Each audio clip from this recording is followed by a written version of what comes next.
esteja convosco. Ele está no meio de nós. Proclamação do Evangelho de Jesus Cristo segundo Mateus. Glória a vós, Senhor. Naquele tempo, Jesus foi à região de Cesareia de Filipe e ali perguntou a seus discípulos: quem dizem os homens ser o Filho do Homem? Eles responderam: alguns dizem que é João Batista, outros que é Elias, outros ainda que é Jeremias ou algum dos profetas. Então Jesus lhes perguntou: e vós, quem dizeis que eu sou? Simão Pedro respondeu: tu és o Messias, o Filho do Deus vivo. Respondendo, Jesus lhe disse: feliz és tu, Simão, filho de Jonas, porque não foi um ser humano que te revelou isso, mas o meu Pai que está no céu. Por isso eu te digo que tu és Pedro, e sobre esta pedra construirei a minha igreja, e o poder do inferno nunca poderá vencê-la. Eu te darei as chaves do reino dos céus. Tudo que tu ligares na terra será ligado nos céus. Tudo que tu desligares na terra será desligado nos céus. Palavra da salvação. Glória a vós, Senhor. Aleluia, aleluia, aleluia. Aleluia, aleluia, aleluia.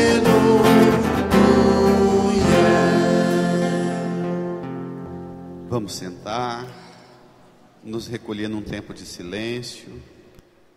Criançada, vocês também, crianças, vamos fazer um tempo de silêncio, fechar os olhinhos e rezar no íntimo do coração, pedindo ao Papai do Céu para ajudar cada um de nós com o Espírito Santo a compreender tudo que hoje o Pai fala para cada um de nós. Peçamos essa ajuda dele, que a gente compreenda o que ele nos fala, o que ele quer de cada um de nós e para cada um de nós. Amém. Irmãs e irmãos, a igreja celebra hoje a solenidade de São Pedro e São Paulo. Falei há poucos dias que solenidade é o mais alto grau de importância de uma celebração para nós católicos. Solenidade é uma festa, a festa maior. Tem solenidade, festa e memória. São 3 graus de celebração. Solenidade é o mais alto grau. E nós celebramos o mais alto grau de ação litúrgica, recordando o mistério da ação de Deus na vida de Pedro e Paulo, 2 apóstolos. Paulo não chegou a conviver com Jesus, ele é bem mais tarde. A conversão dele se deu, me deu um branco agora, mas me parece que 15, 18 anos depois que Jesus já tinha voltado para o céu, bem mais tarde. Mas ele teve uma experiência mística de Deus. Pedro foi o primeiro a ser chamado por Jesus, o primeiro apóstolo. Os 2 abraçaram a fé e o seguimento de Jesus numa radicalidade fora do comum, ao ponto de perderem a vida por causa de Jesus. Foram mortos, foram martirizados violentamente por causa de Jesus. Eu estou dizendo isso porque para os dias de hoje, sobretudo para as nossas crianças, para os nossos adolescentes e para os nossos jovens, nós precisamos recuperar a importância do testemunho dos mártires da igreja. Homens e mulheres que, num certo momento da vida, experimentaram um encontro de amizade com Jesus e por causa de Jesus mudaram radicalmente a sua vida e provocaram no mundo e na sociedade, a presença deles provocou um grande transtorno, ao ponto da sociedade se mobilizar, prender e matar violentamente por causa do modo com que eles viviam o segmento de Jesus. Hoje, cristão, a não ser os atuais lá na Síria, parte da África Islâmica, da Índia, hoje cristão não é ameaça mais nenhuma para o mundo. Porque nós cristãos estamos vivendo tão conforme a mediocridade do mundo, que a nossa presença não causa nada em ninguém. Olhe comigo o começo da primeira leitura. Eu tenho muita vontade de fazer uma pregação desse texto todo, mas tem que ser uma outra ocasião, porque hoje é preciso pegar também o Evangelho. Número 6 do seu folheto dos Atos dos Apóstolos.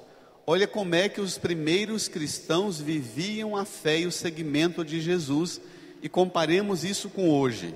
Vamos ver? Naqueles dias, o rei Herodes prendeu alguns membros da igreja para torturá-los. O rei prendeu alguns membros da igreja para torturá-los. Prender para torturar. Mas tem mais. Leia. Mandou matar a espada Tiago, irmão de João. Então, prender, torturar, matar, era o comum que a igreja enfrentava diante das autoridades e da sociedade.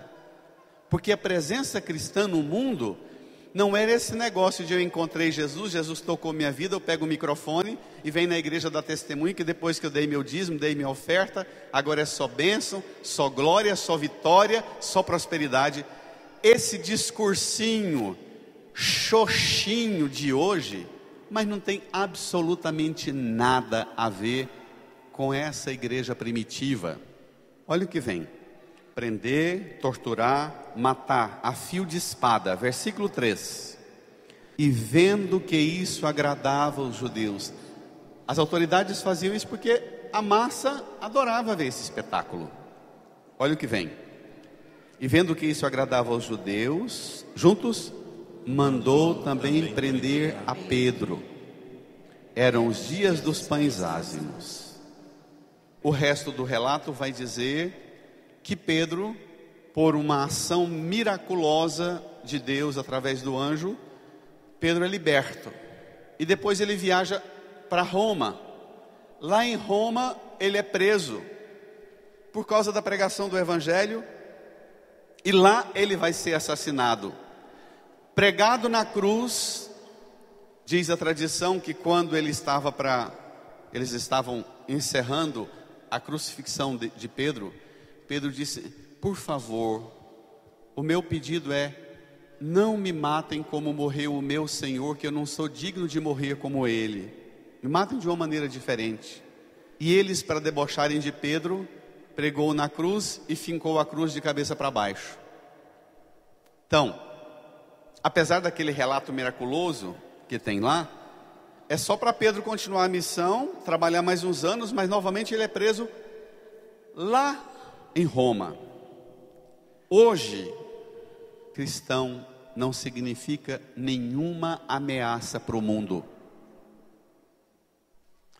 Para a ordem da política, da economia, da corrupção, do Lava-Jato, da Petrobras, a presença nossa no mundo não incomoda. Nós mais velhos, eu tive a graça de ser educado num ambiente em que os avós, os tios e tias celebravam as festas dos santos e dos mártires numa piedade enorme. E era muito comum as histórias dos mártires, das virgens consagradas. É a primeira emancipação da mulher na história da civilização. Quando as mulheres, meninas jovens ou mulheres mais adultas, viúvas, resolviam consagrar a vida para Jesus, e mulher não tinha liberdade de escolha, porque ela era propriedade dos homens. E as mulheres dizendo: não, eu não vou me casar, vou consagrar minha vida para Jesus. E os homens diziam: não, mas você é bonita demais, você tem que casar com fulano de tal, que ele é autoridade, ele quer você. E as mulheres, as virgens, Santa Luzia, é assim? Não, eu vou consagrei minha vida a Jesus. Então, mata, porque os olhos dela é bonito. Ela tira os olhos, põe no prato e faz aqui, é o olho, toma. Mas o meu corpo pertence a Jesus. Isso é a maior revolução cultural na história, é a maior emancipação feminina. Da mulher dizer, não, eu, na minha íntima relação com Deus, tenho a liberdade de fazer outra escolha que o mundo não faz por mim. Imagina, olha como é que as nossas novelas, como é que a nossa sociedade e nossa cultura trata alguma menina que resolve viver a castidade, a virgindade até o casamento. O próprio pai e a própria mãe começam a pensar que ela está doida, que o mundo não é assim. A nossa sociedade, ela não sabe entender o que é a santidade, a radicalidade do segmento de Jesus, mas principalmente por causa da pobreza da pregação que se resumiu hoje em dia a pregação do Evangelho. Vamos ao Evangelho, tome lá comigo. Guarda essas palavras: prender, torturar, matar. Guarda essas palavras. Vamos ao Evangelho. Mateus capítulo 16, versículo 13 a 19. Encontramos? Naquele tempo, Jesus foi à região de Cesareia de Filipe, e ali perguntou aos seus discípulos, todo mundo, bem bonito. Quem dizem os homens? Credo, igreja, que trenzinho mais xoxo. O que Jesus perguntou? Quem dizem que o filho do homem? Que o povo... Ir para Cesareia de Filipe significa pegar os discípulos, se afastar da Galileia, ir para uma região onde não estava aquela muvuca de gente que não deixava eles nem dormirem e nem se alimentarem. Lembra disso há 2, 3 domingos atrás? Vamos fazer um retiro, vamos para um lugar mais afastado, onde ninguém nos conhece, porque a gente não está tendo sossego. Eu quero fazer uma avaliação com vocês do caminho que nós estamos fazendo. Aí Jesus pergunta: o que o povo está falando de mim? Como é que o povo está reagindo quanto àquilo que eu estou fazendo? Essa é uma pergunta excelente para Jesus, que Jesus faz para cada um de nós hoje. O que as pessoas falam sobre mim? Os discípulos responderam o que nós seguramente responderíamos e respondemos hoje. Olha o relatório dos discípulos, leiamos, versículo 14. Eles responderam, firma? Alguns dizem que é João Batista, outros que é Elias, outros ainda que é Jeremias ou algum dos profetas. E Jesus, o povo está pensando que o Senhor é a volta de algum profeta que já morreu, João Batista que foi decapitado agora há pouco, ou Elias ou Jeremias ou algum dos profetas. O povo não está entendendo quem é o Senhor. O próprio Jesus deu a si o título: quem dizem os homens ser o filho do homem? O que o povo está falando sobre mim? O filho do homem, o filho de Deus, é o título do profeta Ezequiel, dado ao Messias. Jesus faz para nós essa pergunta: o que o mundo fala sobre mim? E nós respondemos para Jesus. Jesus está uma confusão enorme. Jesus devolve a pergunta para nós. Tomem comigo. Aí, versículo 15, desculpe. Então Jesus lhes perguntou, brada a igreja: e para você, quem eu sou? O que vocês falam de mim? O que nós aqui falamos sobre Jesus? Quem é Jesus para nós?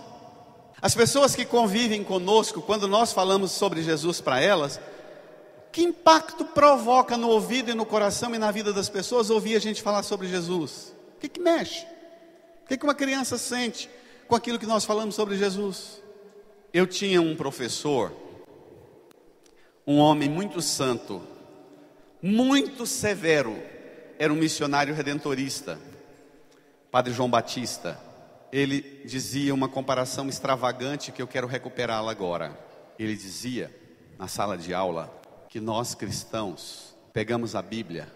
Para as crianças de hoje, essa comparação não é muito boa não, vocês vão entender por quê. Para nós mais velhos, a gente entende. Ele dizia que a Bíblia é igual uma lata de marmelada. Sabe aquela lata de marmelada que vinha antigamente? Marrom glacê? Que a gente era menino, sonhava ganhar uma daquela. O Padre João Batista falava que a Bíblia é igual uma lata de marmelada. Tem um doce delicioso lá dentro. Mas ele dizia assim, que tem muitos cristãos que abrem a lata de marmelada, joga a marmelada fora, pica a lata e fica mascando lata. Ele dizia, o que muitos de nós falamos sobre Jesus é a gente mascando lata, fica na casca, do lado de fora, joga o doce fora. Os salmos dizem assim que os mandamentos do Senhor são mais doces do que o mel, os mandamentos do Senhor escorrem como favos sobre os meus lábios. Quem é Jesus para nós?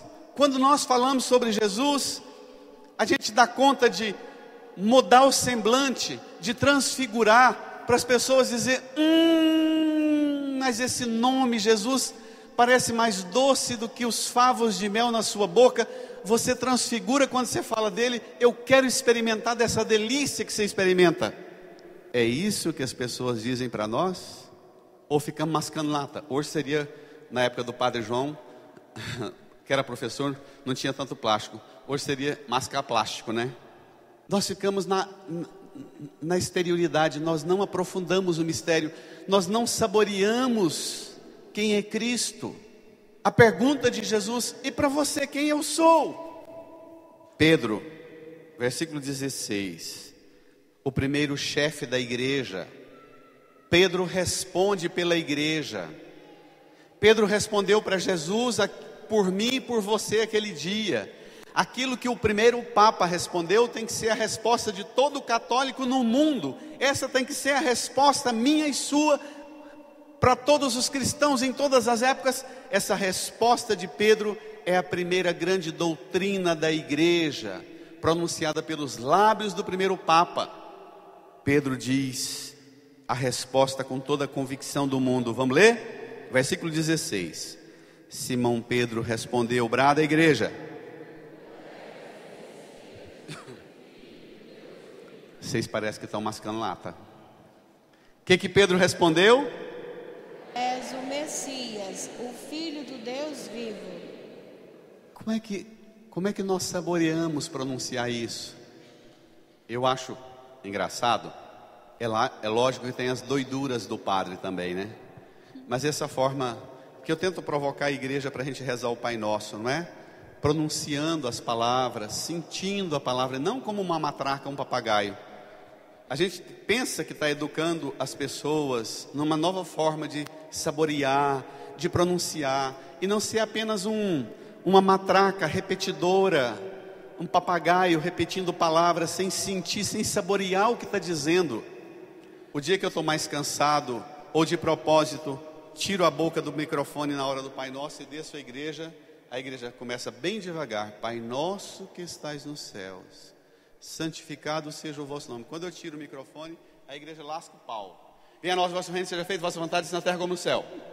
Porque a gente não entra isso não se torna convicção da gente.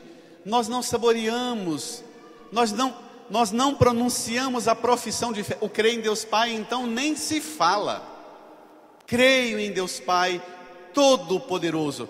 Pedro professa a fé. Tu és o Messias, o Filho do Deus vivo. Creio em Jesus Cristo, seu único Filho, nosso Senhor, que foi concebido pelo poder do Espírito Santo. Nós deveríamos rezar a profissão de fé, eu creio. A nossa boca, o nosso semblante deveria transfigurar.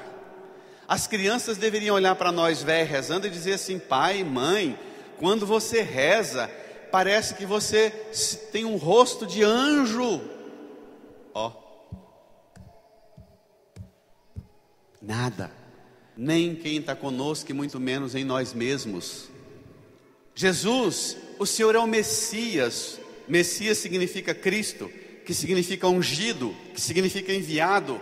O Filho do Deus vivo, o Filho que o Divino Pai Eterno mandou para nos salvar. O Senhor é o enviado, o Salvador. Versículo 17, toda a igreja. Respondendo, Jesus lhe disse: feliz és tu, Simão, filho de Jonas. Isso aqui é um trocadilho que o Evangelho fala. Pedro diz que Jesus é o Filho do Deus vivo. Jesus fala: e você é o filho do Jonas. Eu sou filho do Deus da altura, e você é filho do Jonas, aquele pescador fracassado, bebedor de pinga lá da Galileia, pé de cana. Jesus está dizendo para Pedro: Pedro, eu sei quem você é, sei sua origem, e você é feliz. Olha o que Jesus fala para Pedro, vamos ler? Feliz és tu, Simão, filho de Jonas, porque não foi um ser humano que te revelou isso, mas o meu Pai que está no céu. Para de mascalata, igreja. Mas Meu Pai que está no céu. Agora vem uma outra pergunta: o que você sabe sobre Jesus? O que você conhece e aprendeu sobre Jesus? Você tem convicção profunda que o que você aprendeu sobre Jesus, quem te revelou isso foi o divino Pai eterno? Eu até queria propor um exercício. Se recorde agora quais as lembranças mais antigas que você tem de alguém falando para você de Jesus. Talvez seu pai, sua mãe, seu avô, sua avó, um padrinho, uma madrinha, um pregador.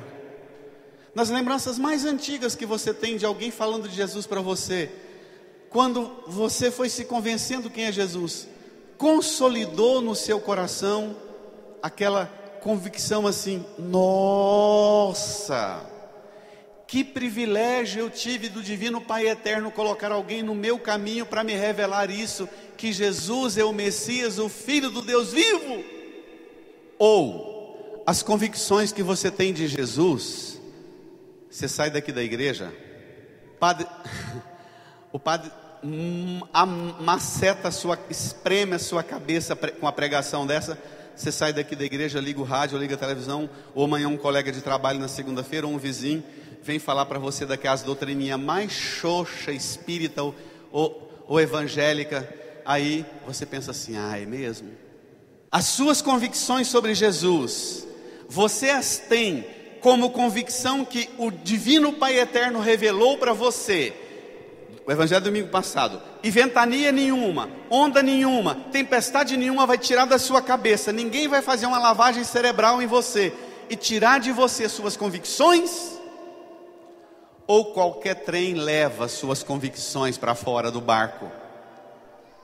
Minha gente, Pedro e Paulo morreram por causa do evangelho, por causa de Jesus.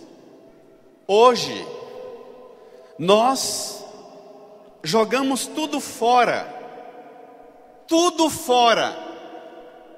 quando as coisas não estão do jeito que a gente quer, a gente joga tudo fora. Pai, mãe, joga a Bíblia, joga a imagem de Nossa Senhora, joga o terço, joga a lembrança do batismo, batiza de novo, uma vez, duas vezes, numa igreja, noutra igreja. As nossas convicções são debilíssimas, fragilíssimas, porque hoje nós não somos mais testemunhas do Cristo no sofrimento. Olha o que Jesus fala para Pedro: feliz és tu, filho de Jonas, porque não foi um ser humano que te revelou isso, mas meu Pai que está no céu. Versículo 18, leia comigo, bem forte, bem bonito. Por isso eu te digo que tu és Pedro, e sobre esta pedra construirei a minha igreja. Construirei a minha igreja. Construirei a minha igreja. E o poder do inferno nunca poderá vencê-la. Não se assuste com uma coisa: os irmãos evangélicos, eles têm pavor de nós católicos rezar o Creio em Deus Pai. Porque quando nós rezamos o Creio em Deus Pai, nós falamos que cremos em Deus Pai Todo-Poderoso, em Jesus, concebido pelo poder do Espírito Santo, nasceu da Virgem Maria, padeceu, foi sepultado, ressuscitou ao terceiro dia, subiu aos céus, está sentado à direita de Deus Pai Todo-Poderoso, de onde há de vir a julgar os vivos e os mortos. Creio no Espírito Santo. Depois vem as obras do Espírito Santo. No mesmo nível que nós falamos que cremos no Espírito Santo, vem as obras que o Espírito Santo realiza. Creio na Santa Igreja Católica, na comunhão dos santos, na remissão dos pecados, na ressurreição da carne, na vida eterna. Eles acham o maior absurdo a gente dizer que crê em Deus Pai, em Jesus, no Espírito Santo e crê na igreja. Nós acreditamos que a igreja católica, apostólica, romana, é a igreja que Cristo fundou, que Cristo construiu. Nós cremos nisso. Você está com as suas dificuldades, com as suas tristezas e angústias, acorda de madrugada, escuta que esse pastor mala e picareta, bandido para danar, dizendo assim, ó, vem cá, católico, espírita, evangélico, de várias denominações, aqui placa de igreja não manda não. Jesus não fundou a igreja não. Aqui nós não pregamos igreja, nós pregamos o evangelho. Opa! Jesus não fundou a sua, pastor, porque a sua tem até seu nome, fundado dia tal, no dia tal, por fulano de tal. Jesus fundou a igreja, que ele chama de quê que ele chama a igreja? Vocês ficam mascando lata. Jesus chama a igreja de quê? Jesus chama a igreja de quê? Minha. E depois ele diz mais forte, e o poder do inferno nunca poderá vencê-la. Aí aparece um adventista do sétimo dia batendo na sua porta, pregando aquelas doiduras, e você pensa, é mesmo, eu vou para lá? Chega, você assiste no SBT ou na Record, do Edir Macedo, as matérias sobre os escândalos e os pecados da igreja, que não são poucos. Imagine que todos os dias antes da Sagrada Comunhão, a igreja obriga o padre a rezar uma coisa que talvez você nunca tenha percebido a gravidade. Todos os dias em que você reza a Santa Missa, o sacerdote diz assim na oração: Senhor Jesus Cristo, dissestes aos vossos apóstolos, eu vos deixo a paz, eu vos dou a minha paz. Não olheis os nossos pecados, mas a fé que anima a vossa igreja. Dai-lhe segundo o vosso desejo a paz e a unidade, Senhor. Nós confessamos a nossa fraqueza, os nossos pecados. O Papa Bento, numa última reunião dele com os padres de Roma, da diocese de Roma, o Papa Bento fez uma reunião. Todos os anos eu prego e repito isso, e vou repetir quantos anos eu durar como pregador. O Papa Bento disse uma coisa impressionante para os padres. Disse assim: se alguém chegar em vocês, sacerdotes, e perguntar a vocês, o que vocês pensam sobre a igreja? Que resposta vocês, padres, darão? O Papa Bento, o emérito, ele diz assim: tenho a certeza que a maioria de vós responderão aquilo que lestes nos jornais, nas revistas e nos programas de televisão. E não a opinião vossa não é a opinião de Cristo. Quando alguém perguntar para você sobre a igreja, quando você for falar sobre a igreja para alguém, a opinião sua sobre a igreja não pode ser a opinião que a televisão, que o canal de crente, que o canal espírita fala sobre a igreja. A minha opinião e a sua opinião, apesar das misérias de meus pecados e minhas mazelas, tem que ser a opinião de Cristo. A igreja é dele, construída por ele. Apesar, não olheis os nossos pecados, são nossos. Minha gente, nos anos 70, quando teve um grande enfrentamento das igrejas protestantes surgindo no interior de Goiás, a gente morava na roça, no sertão, e surgiram aqueles pregadores, aquelas igrejas malucas, falando que o mundo ia acabar, que Jesus, o fim do mundo estava perto, e que a igreja católica era a besta, com o Papa era a besta do Apocalipse, e o que tinha de católico que escutava a pregação do livro do Apocalipse, completamente manipulado e mal pregado, uma absurda pregação que faziam, metia medo e assombrava todo mundo, com medo do fim do mundo e que tinha que sair dessa igreja mesmo. Eu tinha uma tia velha lá na roça, quando a gente reunia, que tratava desse assunto. A tia, cabelo comprido, cabeça branquinha, igual a senhora ali. A tia enfiava a mão no cabelo assim, puxava, arrancava um fio de cabelo e falava: vocês é tudo muito bobo. A igreja vai ficar por um fio de cabelo. Quando Satanás e as potências do inferno tiverem achado que vai destruir, e a igreja o fio vai arrebentar, e a igreja vai espatifar lá embaixo, por um fio de cabelo a igreja tiver, Jesus virá e vai arrebatá-la para ele, porque a igreja é a esposa de Cristo. Salva de palmas, minha gente.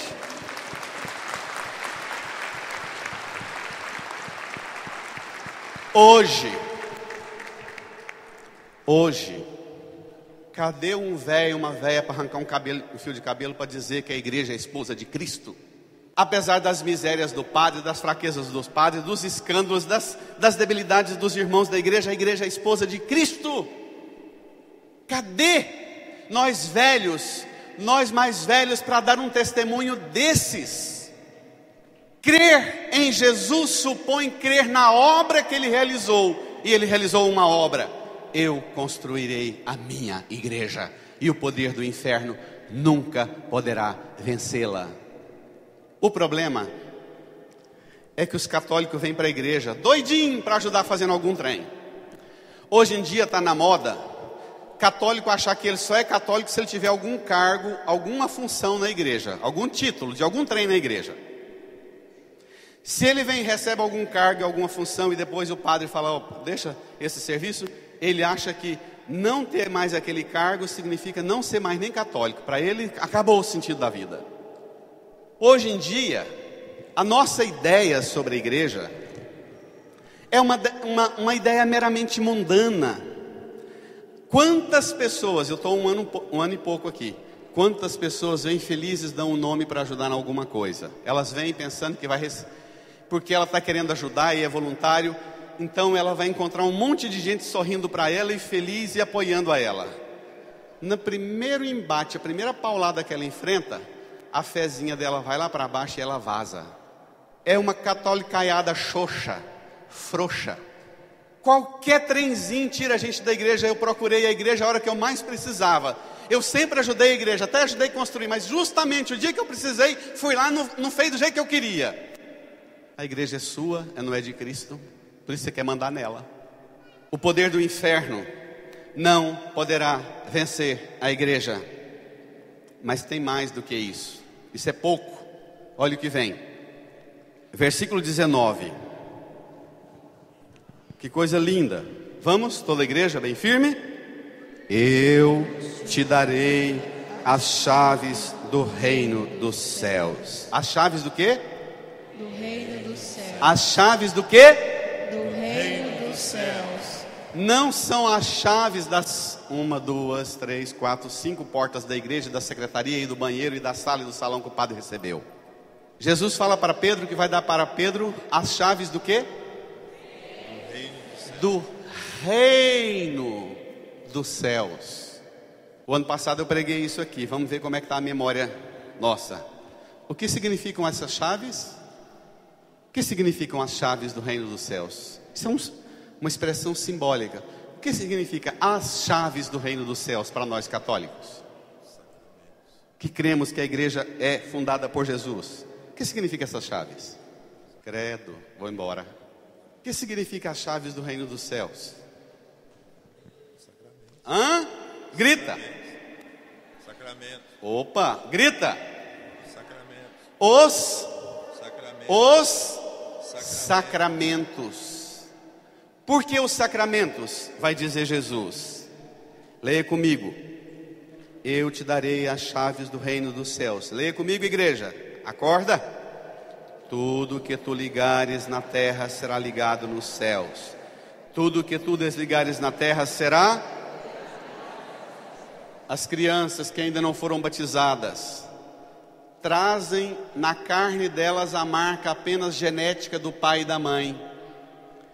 Você traz na fonte das águas do batismo.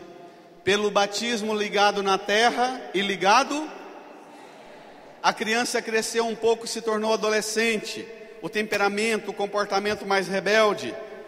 Para que ela seja educada na comunhão da igreja, faz a primeira comunhão. E a partir do altar, do corpo e sangue de Cristo ligado na terra, ligado, a criança se tornou adolescente, cresceu, virou jovem.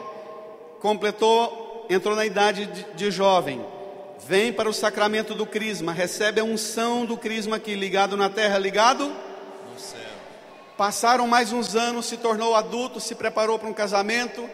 O homem e a mulher chegam diante do altar, pelo sacramento do matrimônio, ligado na terra, ligado No céu. Ficou velho ou adoeceu, perdeu as condições que não dá conta nem mais de falar, está entubado, amarrado lá no hospital, sem condições de falar, de confessar, não dá conta de nada. Chama o sacerdote vai lá, pelo sacramento da unção dos enfermos, não é o agir da pessoa, mas é o agir de Cristo, que pela igreja liga ela na terra e liga ela No céu. pronto. Em alguma etapa da vida, errou, escorregou, caiu, perdeu a comunhão por causa dos pecados, procura o sacerdote, recebe a absolvição. Ligado na terra, ligado? Também o contrário, desligado da igreja, desligado do céu. Isso talvez seja, e eu acho que para vocês leigos e leigas, muito mais difícil do que para mim, porque vocês olham aí da bancada, da poltrona, e conhecem as mazelas e as misérias minhas e de nós padres. Eu creio que para vocês fazerem uma profissão de fé, olhando para nós a igreja, conhecendo nossas fraquezas, sobretudo de nós a hierarquia da igreja, para vocês dizer que ligado à igreja, ligado ao céu, desligado da igreja, desligado ao céu, eu penso que para vocês deve ser muito mais difícil do que para mim. Porque nós corremos o risco de, por causa da autoridade e das vestes e do poder, a gente maquiar a coisa e até usar isso aqui para cobrir nossas misérias e fraquezas e viver hipocrisia. Tem muitos de nós que somos tentados a isso. Vocês não, olha para a miséria do padre, e por pior e mais miserável e pecador que seja o padre, você diz, está por um fio essa paróquia, essa igreja. Mas quando Satanás pensar que vai destruí-la e derrotá-la, espatifá-la, o esposo virá ao encontro da esposa e vai arrebatá-la, porque a igreja é a esposa de Cristo. Ai, Jesus, dá-nos essa convicção, Senhor, dá-nos esse amor por tua esposa, a igreja, Jesus, dá-nos esse amor. Irmãs e irmãos, inclinemos a nossa cabeça, nos recolhamos a um tempo de silêncio, rezemos interiormente, põe a mão no seu coração, reze pedindo a Jesus para renovar nos seus lábios, no seu coração, na sua mente, na sua vida, a maior e mais importante verdade da fé: Jesus é o Messias, o Filho do Deus vivo. E não foi um ser humano que te revelou isso, foi o Pai do céu que te revelou isso, através da Bíblia, da igreja, da pregação, do seu pai, da sua mãe, do seu padrinho, da sua madrinha. Você sabe de quem foi, mas o Pai que te revelou quem é Jesus. Pai que mandou Jesus vir ao mundo para construir a igreja dele. E vivendo na igreja, o poder do inferno nunca vai vencê-la. E vivendo na igreja, você vai estar sempre ligado na terra e ligado no céu. Renove no seu coração essa fé, essa profissão de fé. Creio em ti, Jesus. Creio na Santa Igreja. Reze, renove no seu coração a sua fé. Renova-me, Senhor Jesus. Já não quero ser igual. Renova-me, Senhor Jesus. Põe em mim teu coração, porque tudo que há dentro de mim precisa ser mudado, Senhor, porque tudo que há dentro do meu coração precisa mais de ti. Renova-me, Senhor Jesus. Renova-me,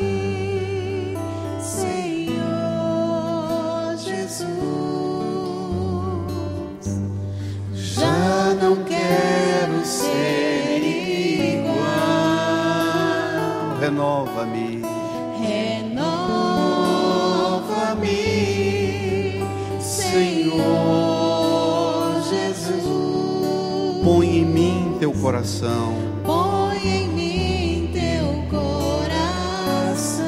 Porque tudo que há dentro de mim Porque tudo que há dentro de mim precisa ser mudado, Senhor. precisa ser mudado. O que eu sei sobre Jesus, o que eu sei sobre a igreja, muda, renova. Do meu coração Precisa mais de ti. Fiquemos de pé. Deixe o folheto no banco. Estenda suas mãos aqui para a cruz de Jesus. Renove as promessas do batismo que um dia você recebeu, dizendo que você renuncia a tudo aquilo que se opõe àquilo que o Pai te revelou. Irmã, irmão, pela graça que Cristo te deu da salvação que você recebeu no batismo, você renuncia ao pecado, você renuncia a tudo que causa desunião, sobretudo na igreja, você renuncia a todas as falsas doutrinas do mundo sobre a igreja, você renuncia a todas as opiniões que você tem, que não são as opiniões do Pai e de Jesus sobre a Santa Igreja, você renuncia ao demônio, autor e princípio do pecado. Levante as suas mãos com mais vigor para a cruz e professe a sua fé dizendo: creio com todo vigor. Você crê em Deus Pai Todo-Poderoso, Criador do céu e da terra? Creio. Você crê que Jesus é o Messias, o Filho do Deus vivo? Creio. Você crê que Ele foi concebido pelo poder do Espírito Santo, que Ele nasceu da Virgem Maria, que Ele padeceu na cruz, foi sepultado, mas ressuscitou dos mortos e subiu aos céus? Creio. Você crê que Ele está sentado à direita de Deus Pai, até o dia em que Ele virá arrebatar a igreja, a sua esposa? Creio. Você crê no Espírito Santo? Você crê que a igreja é obra de Cristo, igreja dele, que Ele fundou e edificou sob o alicerce dos apóstolos? Creio. Você crê na comunhão dos santos, na remissão dos pecados, na ressurreição da carne e na vida eterna? Creio. Você crê que o poder do inferno nunca poderá vencer a igreja de Cristo? Creio. Então diga comigo: Senhor Jesus, Senhor Jesus, esta fé esta fé que acabei de renovar, que acabei de renovar, esta fé esta fé em Ti, Jesus, em Ti, Jesus, que eu recebi da igreja, que eu recebi da igreja, não foi um ser humano não foi um ser que me humano revelou isso, que me revelou mas isso, o Pai do céu. mas o Pai do céu. Esta fé em Ti, Esta Jesus, fé em Ti, Jesus, é a razão é a razão de nossa alegria. de nossa alegria. Uma salva de palmas para Jesus.